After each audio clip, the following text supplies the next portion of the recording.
오늘은 민수기 21장을 볼 건데 민수기 21장에는 여러 사건들이 기록이 되어 있습니다. 그리고 이 사건은 광야 생활 막바지에 이르렀을 때 일어나는 것인데 아락과의 전쟁, 불뱀 사건, 부엘 사건, 그리고 아모리 왕 시온과 바산 왕 옥을 물리친 사건들이 21장 한 장에 기록이 되어 있습니다. 오늘은 이 중에서 불뱀 사건을 중심으로 말씀을 살펴보고 부엘 사건에 대해서는 짧게만 소개를 드리고 다음 주에 이 말씀에 대해서 다시 한번 생각을 해보려고 합니다. 근데 이제 이 21장을 보면 불뱀 사건과 부엘의 사건은 전혀 다른 그런 양상을 드러내고 있어요.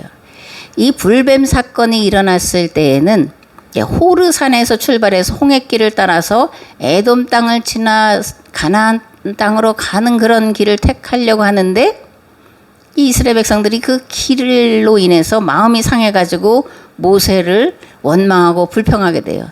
그랬더니 불뱀이 나타나서 원망하고 불평하는 사람들을 물게 되고 불뱀에 물려서 많은 사람들이 고통하고 죽어가는 그런 암울한 상황이 펼쳐지고 있고, 그런데 그 뒤로 이어지는 부엘의 사건을 보면 기쁨의 노래가 펼쳐지고 있는 것을 볼 수가 있습니다. 그럼 어떻게 이렇게 불뱀 사건, 많은 사람들이 죽어간 사건 뒤에 기쁨의 노래를 이들이 부를 수 있을까? 뭐가 그들을 기쁘게 했을까? 이런 것을 이제 살펴볼 텐데, 놋뱀 사건이 이스라엘 백성들을 변화시켰다라는 겁니다. 그 놋뱀 사건, 많은 사람들이 죽어가는 그 사건 뒤에 이들은 비로소 하나님 앞에 온전히 서게 됐다라는 그런 얘기인데, 민수기 21장 4절에서 20절 말씀을 봉독을 하겠습니다. 백성이 호르산에서 출발하여 홍해길을 따라 에돔 땅을 우회하려 하였다가 길로 말미암아 백성의 마음이 상하니라. 백성이 하나님과 모세를 향하여 원망하되 어찌하여 우리를 애굽에서 인도하여 내어 이 광야에서 죽게 하는가? 이곳에는 먹을 것도 없고 물도 없도다. 우리의 마음이 하찮은 음식을 싫어하노라 하며 여호와께서 불뱀들을 백성 중에 보내어 백성을 물게 하심으로 이스라엘 백성 중에 죽은 자가 많은지라. 백성이 모세에게 이르러 말하되 우리가 여호와와 당신을 향하여 원망함으로 범죄하여 싸우니 여호와께 기도하여 이 뱀들을 우리에게서 떠나게 하소서. 모세가 백성을 위하여 기도하며 여호와께서 모세에게 이르시되 불뱀을 만들어 장대 위에 매달아라. 물린 자마다 그것을 보면 살리라. 모세가 놋뱀을 만들어 장대 위에 다니 뱀에게 물린 자가 놋뱀을 쳐다본 즉 모두 살더라. 이스라엘 자손이 그것을 떠나 오봇에 진을 쳤고 오봇을 떠나 모압 앞쪽 해 돋는 쪽 광야 이에아바림에 진을 쳤고 거기를 떠나 세렛 골짜기에 진을 쳤고 거기를 떠나 아모리인의 영토에서 흘러나와서 광야에 이른 아르논강 건너편에 진을 쳤으니 아르논강은 모압과 아모리 사이에서 모압의 경계가 된 곳이라. 이러므로 여호와의 전쟁기에 일렀으되 수바의 와합과 아르논 골짜기와 모든 골짜기의 비탈은 아르고를 향하여 기울어지고 모압의 경계에 닿았도다 하였더라. 거기서 부엘에 이르니 부엘은 여호와께서 모세에게 명령하시기를 백성을 모으라. 내가 그들에게 물을 주리라 하시던 우물이라. 그때 이스라엘이 노래하여 이르되 우물물아 솟아나라. 너희는 그것을 노래하라. 이 우물은 지휘관들이 팠고 백성의 귀인들이 규와 지팡이로 판 것이로다 하였더라. 그들은 광야에서 마따나에 이르렀고 마따나에서 나할리엘에 이르렀고 나할리엘에서 바못에 이르렀고 바못에서 모압들에 있는 골짜기에 이르러 광야가 내려다 보이는 비스가산 꼭대기에 이르렀더라. 아멘. 이제 모압 땅에 도달하는 것이고, 이 사건 뒤에 아론이 비스가산 꼭대기에 올라가서 이제 죽는 그런 사건들도 기록이 되어 있습니다. 21장 4절에 보면 백성이 호르산에서 출발하여 홍해길을 따라 에돔 땅을 지나가려고 했는데 길로 말미암아 백성들이 마음이 상했다, 이런 겁니다. 그럼 이 상황이 무슨 상황인가를 먼저 알아봐야 되죠. 그죠? 그냥 불평했네, 원망했네, 그것만 우리가 생각하고 판단하고 비판할 것이 아니라 왜 이들은 이런 반응을 보였을까를 한번 이제 생각을 해봐야 됩니다. 출애굽한 이스라엘이 가나안 땅으로 들어가는 데 걸리는 기간은 넉넉 잡아서 10하루길, 그러니까 11일이면 가나안 땅을 들어갈 수가 있었는데, 근데 이들은 몇 년을요? 40년을 광야길을 없다라는 겁니다. 그런데 그것도 모자라서 이제는 광야가 아니라 사막으로 들어가라 이렇게 하나님 말씀하시니까 이스라엘 백성들이 이제 뭐 화가 진짜 머리끝까지 치밀어 오른 거죠. 광야길 40년도 모자라서 이제는 사막으로 들어가라는 거냐 이런 반응이에요. 그럼 광야와 사막은 어떤 차이가 있을까? 광야는 사람이 살기에는 열악해요.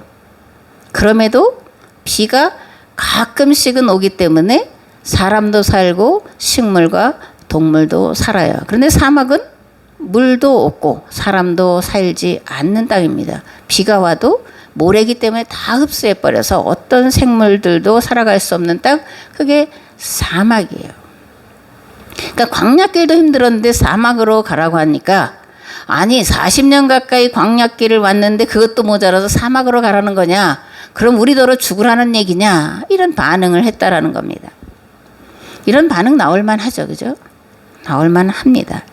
그렇다면 하나님 왜 출애굽한 이스라엘로 광야길을 40년 동안 가라고 하셨을까?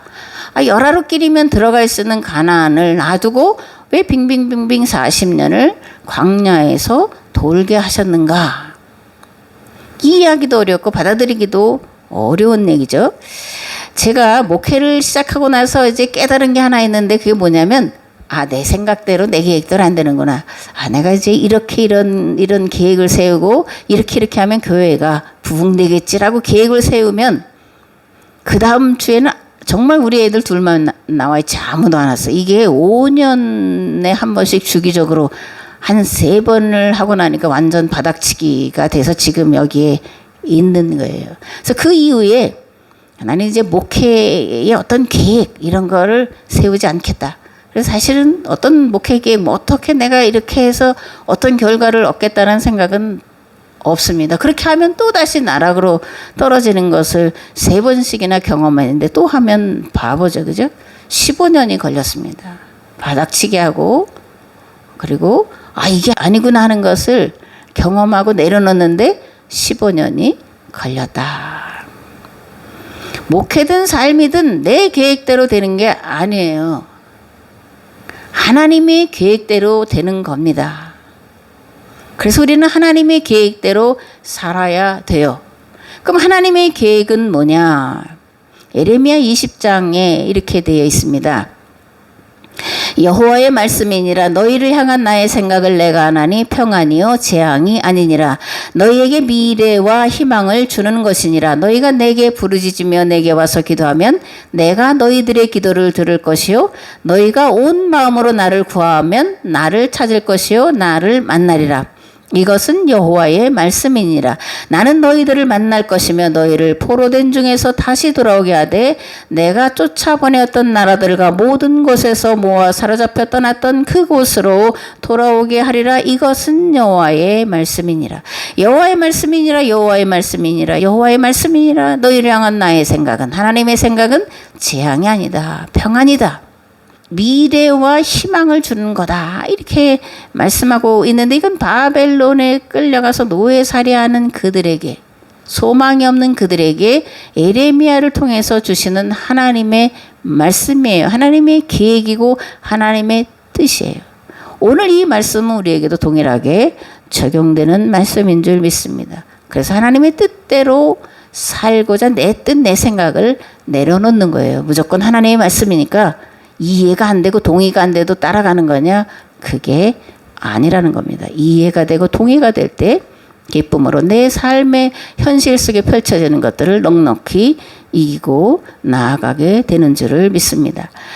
출애굽한 백성들의 광야길 40년, 그러면 무엇을 배우고 무엇을 훈련하는 기간이었냐? 내 뜻, 내 생각을 버리는 훈련을 받고 교육을 받은 거다. 그런 겁니다. 내일 일은 난 몰라요. 하루하루 살아요. 그죠? 우리는 하루살이에 불과한 존재들이에요. 우리의 눈은 근시안입니다. 그래서 멀리 내다볼 줄을 몰라요. 당장 눈앞에 펼쳐지는 것도 모르는데 장래일을 어찌 알겠냐 그겁니다. 그런데 하나님은 미리 내다보시고 아시는 분이에요. 그리고 하나님이 내다보시는 것은 재앙이 아니고 평안입니다. 심판이 아니라 구원이에요. 그러므로 우리는 하나님의 뜻과 계획을 따라 사는 것이 나에게 가장 선하고 복되다는 것에 동의하고 감사함으로 따라가야 할 줄 믿습니다. 아멘. 본문으로 돌아가서 하나님은 왜 사막으로 돌아가라고 하셨을까?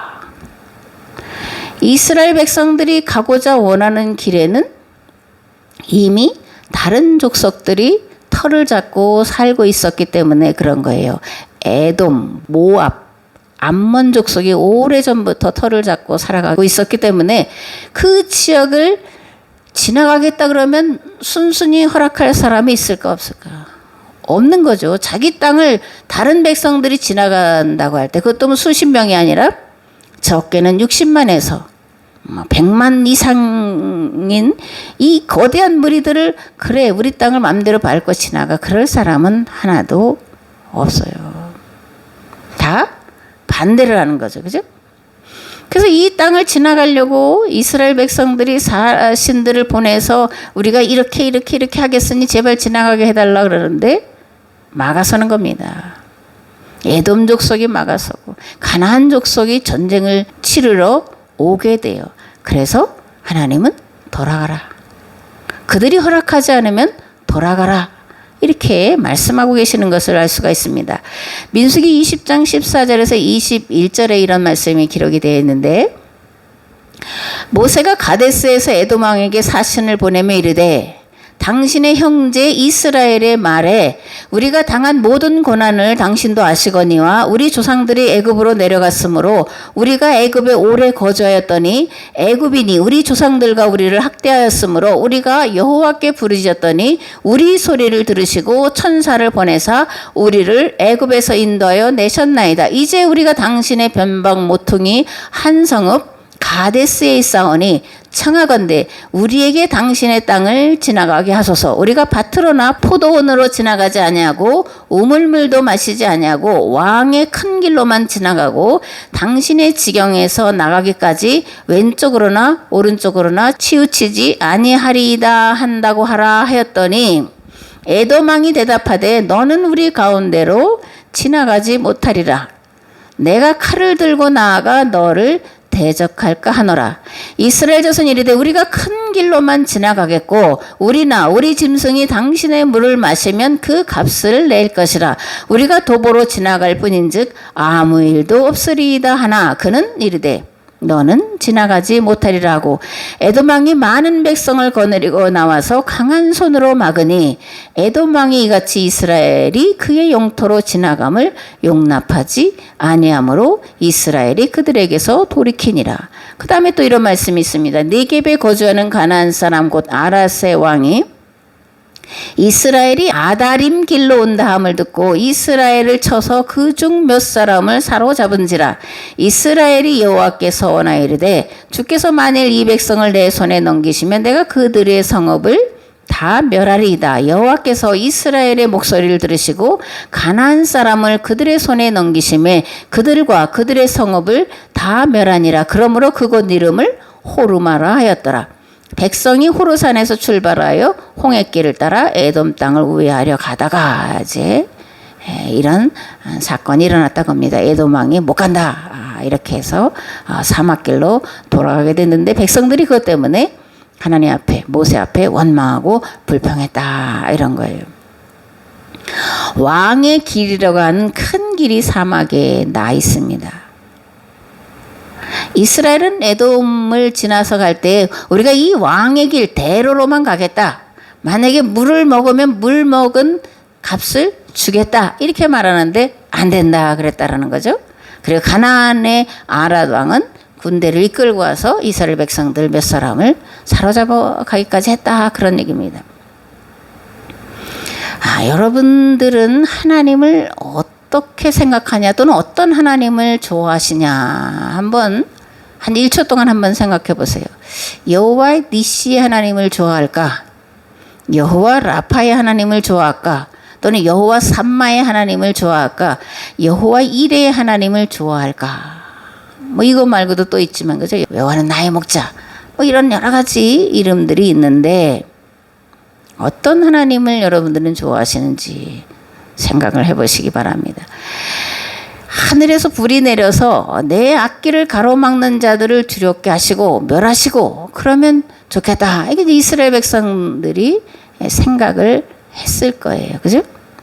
여호와 니시 하나님을 이들은 찾고 있었을 겁니다. 그런데 현실은 하나님께서 전쟁을 하게 하라는 것도 아니고 싸워서 이기겠다는 것도 아니고 돌아서 사막길로 가라는 거예요.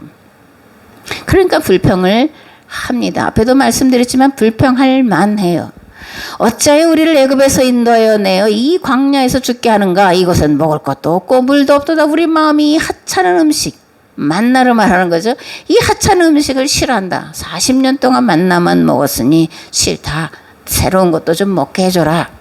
왜 우리를 인도해가지고 애굽에서 인도해가지고 이런 어려움을 겪게 하냐고. 한두 해도 아니고 40년. 근데 이제 사막으로 가라니 이게 말이 되냐. 이런 불평과 불만은 광야길 40년의 교육과 훈련을 무효화시킬 만큼의 부정적인 파괴력을 가진 말들이었다는 게 문제인 거죠. 그래서 하나님은 이들에게 불뱀을 보내셔서 물려 죽게 하신 거예요. 많은 사람들이 불뱀에 물려서 뭐 순간에 죽으면 덜하겠지만 고통하고 몸부림치고 뒤틀려진 그런 모습들을 보면서, 그렇게 죽어가는 모습들을 보면서 그제서야 백성들이 정신을 차리고 모세에게 왔다라는 겁니다. 우리가 여호와와 당신을 향하여 원망함으로 범죄하였사오니 여호와께 기도하여 이 뱀들을 우리에게서 떠나게 하소서. 그랬더니 모세가 백성들의 말을 듣고 하나님 앞에 기도했다라는 겁니다. 모세가 기도하자 그러자 여호와께서 모세에게 불뱀을 만들어 장대 위에 매달아라. 불뱀에 물린 자마다 그 장대 위에 매달려 있는 놋뱀을 보면 살리라. 그래서 이제 놋뱀을 만들어 세웠다라는 거고, 놋뱀을 바라보는 자마다 모두 살게 되었다. 그런 얘기입니다. 이 얘기를 들으면 연상되는 게 있죠. 그죠? 신약에 연상되는 게 있습니다. 요한복음 3장 14절에서 16절이에요.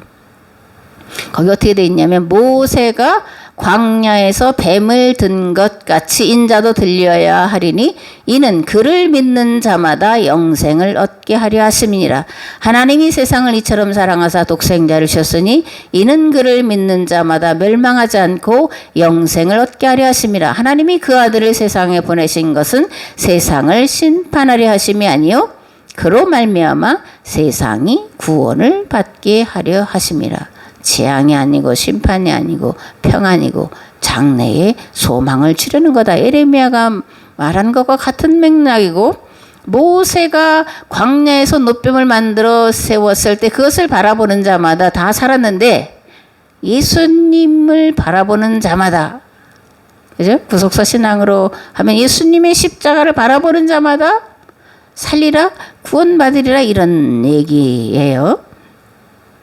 예수님은 놋뱀 사건을 통해서 예수님이 이 땅에 오신 목적을 우리에게 분명하게 말씀해 주셨는데, 그것은 심판이 아니라 구원을 받게 하려는 것이라는 얘기입니다. 십자가에 달리신 예수님을 쳐다보는 것이나 불뱀을 쳐다보는 것이나 같다는 말씀인데, 그렇다면 십자가에 달린 예수님을 바라본다라는 건 무슨 뜻이냐? 우리 바라보잖아요. 지금도 강대상 중앙에 십자가 있으니까 바라보잖아요. 그럼 저 십자가만 바라보면 내 죄가 다 용서받는다는 얘기냐? 용서받았다는 얘기냐? 예수 믿고 그러면 천국 간다, 그런 얘기냐? 그런 거예요. 예수님의 십자가가 대속의 십자가니까, 예수님이 내 죄를 다 담당하셨으니까 나는 그것을 믿기만 하면 구원받고 천국 간다는 그런 얘기냐? 우리는 그렇게 생각을 하고 지금까지 신앙생활을 했어요. 왜냐하면 그렇게 가르쳤기 때문에. 그렇게 들은 대로 그렇게 믿고 사는 건데, 이것을 이제 구속사 신학이다, 이렇게 이제 신학적으로 말합니다. 구속사 신학. 예수님이 내 죄를 용서하기 위해서 십자가에서 죽으셨다. 십자가를 바라보면 내 죄가 용서 안 받고 구원받아 천국 간다. 이게 구속사 신학의 아주 핵심이에요. 너무 쉽죠. 구원받는 게 너무 쉬워. 예수님만 바라보면 돼. 예수님의 십자가만 바라보면 돼. 그러면 구원받아. 그런데 그러면 이런 구속사 신학이 성경이 말하는 구원받는 길, 구원받는 방법과 같으냐? 아니라는데 이제 문제가 심각한 거죠. 그죠? 그렇다면 노뱀을 쳐다본다, 십자가에 달리신 예수님을 바라본다라는 걸 오늘 우리는 어떻게 해석해야 되냐? 십자가에 달리신 예수님을 바라보는 게 구속사 신학이라고 그랬어요. 특별히 가톨릭의 그 묵주나 이런 거에 십자가를 보면 거기에 뭐가 있어요? 항상 예수님이 달리신 게 있잖아요. 이게 이제 구속사 신학을 아주 글을 모르는 사람들에게 확실하게 분명하게 쉽게 단순 명료하게 말해주는 거예요. 봐라, 예수님이 십자가에 달려있지 않냐? 그 예수님 믿으면 내 죄가 용서함 받았어, 구원받았어, 천국 가. 이게 구속사 신학을 아주 잘 보여주는. 왜냐하면 중세 이전에 사람들이 글자를 몰랐기 때문에 그러는 거예요. 그래서 러시아 정교회나 가톨릭은 성상, 성화 이런 것들을 만들어서 그것을 통해서 예수님께 가도록만 한 것이 중세 신학인 것을 볼 수가 있습니다. 그런 얘기냐 그거예요. 그렇게 십자가에 여전히 달려 계신 예수님을 바라보면 구원받는다라는 얘기냐? 아니라는 얘기를 제가 하는 겁니다. 그죠? 십자가를 통해서 예수님을 바라보기 전에 누구를 바라봐야 되냐? 나를 바라봐야 되는 거예요. 내 정체를 똑바로 바라봐야 되는 거예요. 아멘. 노뱀의 흉측한 모습을 보면, 아니 뱀 자체도 흉측한데 그게 나무에 달려있다면 그 모습이 어떻겠어요. 그죠? 생각하기도 참 흉측한데, 예수님이 십자가에 달려 계신 모습이 우리는 고상한 것처럼 생각을 해요. 하나님이시니까. 그러나 그럴까? 아닙니다. 일그러지고 찌그러지고 그리고 피가 철철철 흐르고 얼굴은 창백해지고 고통의 한숨 탄식 그런 것을 내뿜는, 그게 예수님의 십자가예요. 고상하게 생각해서는 안 됩니다. 아니 사람이 죽어가는데 그것도 한순간에 죽는 게 아니라 서서히 죽어가도록 만드는 게 십자가형인데 그 예수님의 모습이 깨끗할 리가 있어요? 아름다울 수가 있어요? 예수님이 거기서 생겼을까? 웃고 계셨을까? 아닌 거예요. 인간이 당해야 될 그 죄의 값을 치르느냐고 가장 일그러진, 가장 찌그러진, 가장 비참하고 가장 고통스러운 모습으로 예수님이 달려 계셨는데, 오늘 우리는 그 예수님을 예수님으로만 생각할 게 아니라 내가 그렇게 달려야 되는 그 모습이 나를 비추는, 나를 드러내는 모습으로 봐야 된다라는 거예요. 뒤틀린 모습, 탐욕으로, 욕심으로, 우월감으로 뒤틀려 있는 내 욕망 덩어리 나를 보라는 얘기입니다. 하나님을 본다는 것도 마찬가지예요. 하나님을 보는 만큼, 하나님을 경험하는 만큼, 하나님의 말씀을 깨닫는 만큼 나의 본성이 얼마나 악한지를 봐야 되는 거예요. 보라는 겁니다. 그렇게 볼 때 내 본성, 나라고 하는 나는 도무지 용서받을 수 없는 악하고 추한 모습이라는 것을 보게 돼요. 그리고 나를 보는 만큼 누구를 보냐? 마귀의 존재를 보는 겁니다. 마귀의 존재. 우리는 마귀가 바깥에서 들어와서 생각을 줘서 이렇게 생각을 해요. 그런 부분도 없다라는 얘기는 아니지만, 그러나 마귀의 본래의 모습은, 실체는 내 안에 들어와 또아리를 틀고 있는 거예요. 뱀이 또아리를 틀고 있는 거 여러분들 아시죠? 그죠? 뱀이 또아리를 틀고 내 안에 자리 잡고 있어요. 그래서 나를 속이는 겁니다. 나는 본래 이런 성격이야. 나는 본래 이런 기질을 가지고 태어났어. 그러니까 어쩔 수 없어. 나는 용기가 없어. 나는 뭐가 없어. 난 이래서 못해. 저래서 못해. 내 생각인 것 같고 나라고 하는 나로 생각할 수 있지만 마귀가 속이는 거라는 생각을 해봐야 돼요. 마귀가 나에게 생각을 줘서 내가 내 스스로 나에게 암시를 해. 나는 그래서 바뀔 수가 없어. 이건 내가 본래 내 본성인데 하나님께서 주신 기질인데 이걸 어떻게 바꿔.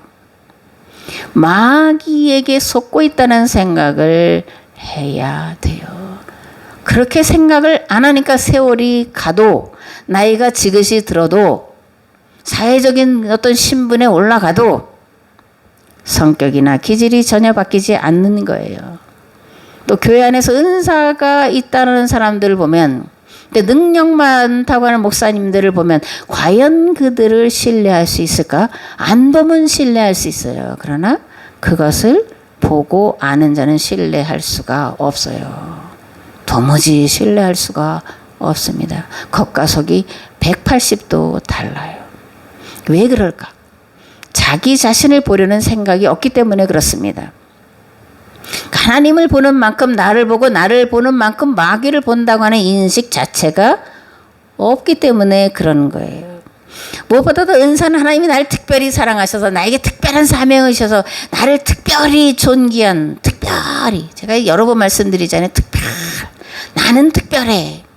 마귀 소리라는 것을 여러분들 아시길 바랍니다. 그래서 하나님께서 나에게 특별한 사명으로 특별한 은사를 주셨으니까 이거는 틀림없어. 여기에 무슨 오리나 여기에 마귀가 낀 그런 게 어디 있어. 하나님께로부터 온 건데 특별히 나에게. 그래서 안 바뀌는 거예요. 은사가 우상이 되는 겁니다. 십자가가 우상이 되는 거예요. 노뱀이 우상이 된 것처럼.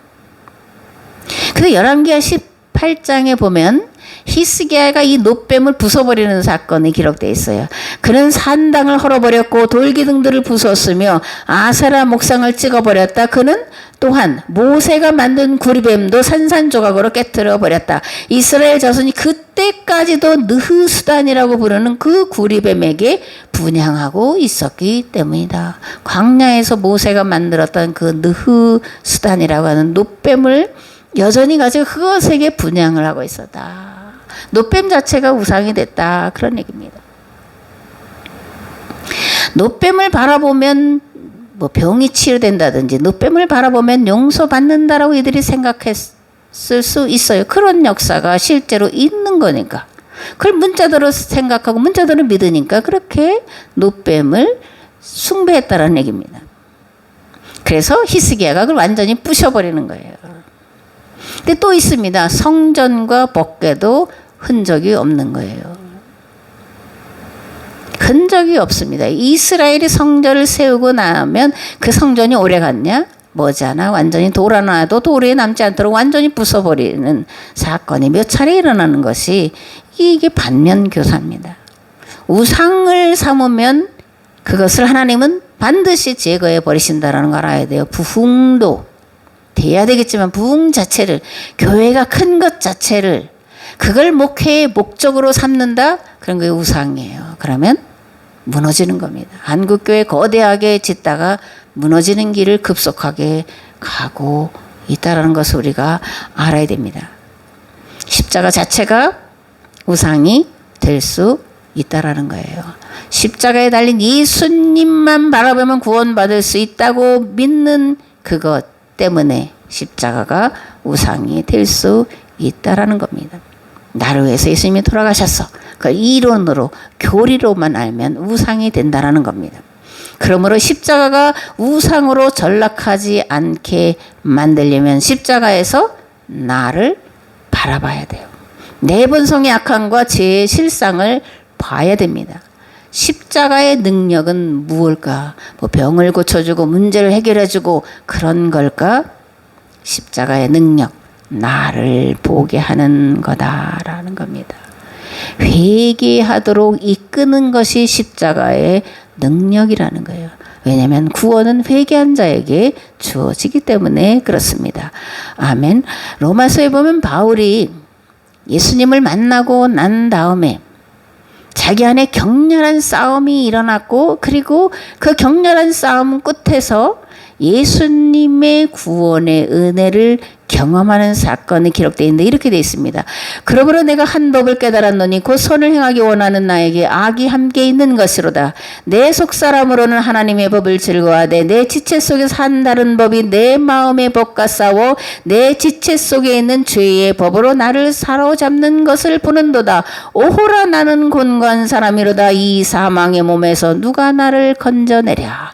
우리 주 예수 그리스도로 말미암아 하나님께 감사하리로다. 그런즉 내 자신이 마음으로는 하나님의 법을 육신으로는 죄의 법을 섬기노라. 그러므로 이제 그리스도 예수 안에 있는 자에게는 결코 정죄함이 없나니 이는 그리스도 예수 안에 있는 생명의 성령의 법이 죄와 사망의 법에서 너를 해방하였음이라. 율법이 육신으로 말미암아 연약하여 할 수 없는 그것을 하나님은 하시나니 곧 죄로 말미암아 자기 아들을 죄 있는 육신의 모양으로 보내어 육신의 죄를 정하사 육신을 따르지 않고 그 영을 따라 행하는 우리에게 율법의 요구가 이루어지게 하려 하심이라. 사도 바울은 다메섹으로 가는 길에서 죽으셨다가 부활하신 예수님을 만나죠. 예수님을 만나고 나서 자신이 유대교 율법을 따라 사는 일에 온 정열을 쏟아부었던 삶을 되돌아보니까 의를 행하는 것이 아니라 도리어 죄를 범했다라는 것을 깨닫게 된 거예요. 율법의 조항을 따라 지키면 의롭게 된다라고 믿고 의롭게 되기 위해서 생명을 걸고 율법의 조항대로 유대교 율법, 시내산 율법과 유대교 율법을 우리가 구분해야 되는데 유대교 율법의 조항을 지키려고 열심을 다했는데 열심을 다하면 다할수록 어떻다라는 거예요? 그 율법의 요구를 이룰 수 없는 자신을 발견하면서 고통으로 몸부림쳤다라는 겁니다. 그 고통이 극에 달했을 때 예수님께서 사도 바울을 만나 주시는 거예요. 그래서 그가 유대교 율법에서 벗어나서 예수 그리스도의 복음을 따라 살며 행하는 것으로 구원받는다라는 것을 깨달았다는 거예요. 그게 생명의 성령의 법이다. 이렇게 사도 바울이 말씀을 하고 있는 것을 보게 됩니다. 본문으로 다시 돌아가서 불뱀에 물린 자마다 놋뱀을 쳐다본 즉 나았다라는 말은 놋뱀, 그 흉측한 그 뒤틀어진 그 모습을 보면서 자신의 죄를 바라봤다라는 거예요. 그리고 회개했다라는 겁니다.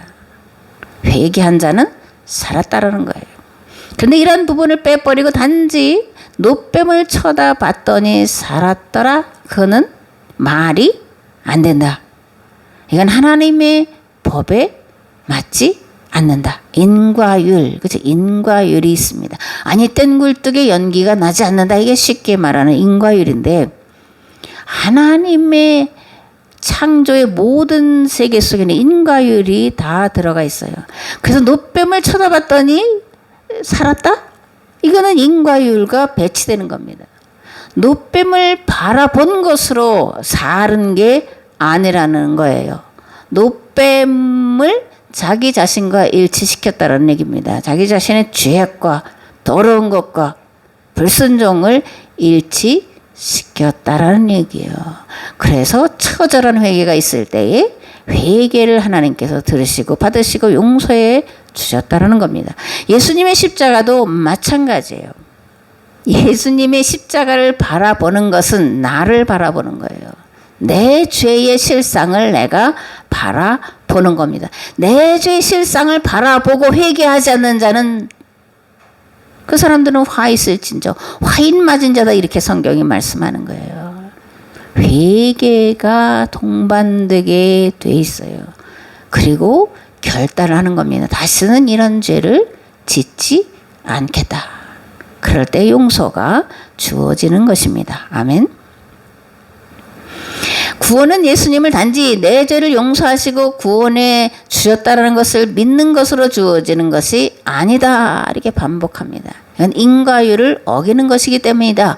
인과율은 모든 생명 속에 다 들어가 있는 하나님의 법칙인데 심은 대로 거둔다.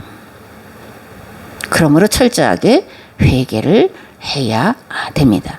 오호라 나는 공고한 자다. 누가 이 사망의 몸에서 나를 건져내랴. 이런 비통함이 있어야 돼요. 이런 회개가 있어야 됩니다. 그럴 때 우리 주 예수 그리스도로 말미암아 하나님께 감사한다. 이제 생명의 성령의 법이 죄와 사망의 법에서 나를 해방했다. 이런 고백이 있게 된다는 얘기입니다. 십자가의 능력, 다시 한번 말씀을 드립니다. 하나님 앞에서 자신의 본 모습을 철저하게 깨닫고 견딜 수 없어 몸부림치게 만드는 거예요. 회개에 이르는 능력이 십자가의 능력입니다. 구원은 회개하는 죄인에게 주어지는 하나님의 선물이에요. 나 중심으로 살던 삶을 교회 공동체 중심으로 사는 삶으로 바꾸는 것, 그것이 십자가의 능력이다. 그런 겁니다. 아멘. 불뱀 사건 이후에 부엘 사건이 일어나는데 이제 우물노래라는 별칭이 붙어 있어요. 왜냐하면 우물 파면서 부르는 노래이기 때문에 그렇습니다. 근데 여기 이제 불뱀 사건과 전혀 다른 상황이 펼쳐졌다 그러는데 뭔 얘기가 나오냐면 우물을 파는데 누가 팠냐라는 거예요. 이 우물은 지휘관들이 팠다라는 겁니다. 백성의 귀인들이 그들이 권위를 드러내는 규, 뭐라 그래, 홀, 그런 거 있잖아요. 왕이 뭘 할 때 이렇게 홀을 들어서 허락한다는 것처럼 백성의 귀인들이, 지휘관들이 자기들의 그 지위, 권위를 나타내는 그런 그 홀과 지팡이로 팠다라는 거예요. 그전엔 그러면 어떻다라는 거예요? 그렇게 하지 않았다라는 얘기입니다. 상황이 그래서 완전히 바뀌는 거예요. 그리고 모아 평지로 이들이 들어가는 것이고 아론은 거기 비스가산에서 죽는 것이고 모세가 2년 동안 이스라엘을 다시 한번 철저하게 교육시키는 것을 통해서 여호수아가 그들을 데리고 여리고로 들어가는 일이 일어나게 됐다라는 겁니다. 이 부엘 사건은 다음 주에 다시 한번 이제 말씀을 드리고 마지막으로 우리가 알아야 할 것이 있습니다. 항상 내 편이 돼 주셔서 나의 피를 채우시는 하나님, 승리케 하시는 하나님, 준비하시는 하나님, 치료하시는 하나님, 그 하나님을 전부로 한다면 그게 뭐다? 우상 숭배라는 겁니다. 하나님의 속성 중에 하나하나 작은 부분들이에요. 그게 전부가 아닙니다. 하나님 치료도 하시고 승리케도 하시고 소원도 들어주시고 필요도 채워주시고, 그러나 그보다 더 근본적인 나를 통해서, 우리 교회를 통해서 이 땅에 하나님 나라가 이루도록 도와주시는 분이라는 거예요. 나를 향하는 것이 아니라 우리를 향하고 세상을 향하시는 분이라는 겁니다. 하나님은 모든 만물의 창조주시기 때문에 그래요. 그래서 마태복음에서 마태가 주기도문을 기록하고 나서 마무리로 이렇게 말합니다. 이 결론이에요. 그러므로 염려하여 이르기를 무엇을 먹을까, 무엇을 마실까, 무엇을 입을까 하지 말라. 이는 다 이방인들이 구하는 것이라. 너희 하늘 아버지께서 이 모든 것이 너에게 있어야 할 줄을 아시느니라. 그런즉 너희는 먼저 그의 나라와 그의 의를 구하라. 그리하면 이 모든 것을 더하시리라. 아멘. 우리가 하나님의 나라와 하나님의 의를 먼저 구하는 것, 인간의 본성을 가지고는 할 수 없는 일이에요. 하나님의 철저하게 내 본성이 약하다는 것을 회개할 때 하나님의 성령님의 도우심으로 하나님의 나라와 하나님의 의를 먼저 구하게 되고, 그런 자들 통해서 하나님은 이 땅에 하나님 나라가 이루어지도록 신실하고 충성된 종으로 사용하실 줄을 믿습니다. 아멘. 이제는 길과 진리와 생명 되신 예수 그리스도의 은혜와 아버지 하나님의 무한하시고 흑진하신 사랑하심과 성령님의 감동 교통 역사하심이, 노뱀을, 십자가를 단지 바라보면 구원받는다라고 믿었던 우리의 잘못되고 부분적인 신앙을 고치고 십자가를 통해서 나 자신을 보기를 결단하고 돌아가는 삶의 자리 위에, 교회 위에, 이 나라 이 민족 위에 이제로부터 영원토록 함께 하옵시기를 간절히 축원하옵나이다. 아멘. 아멘.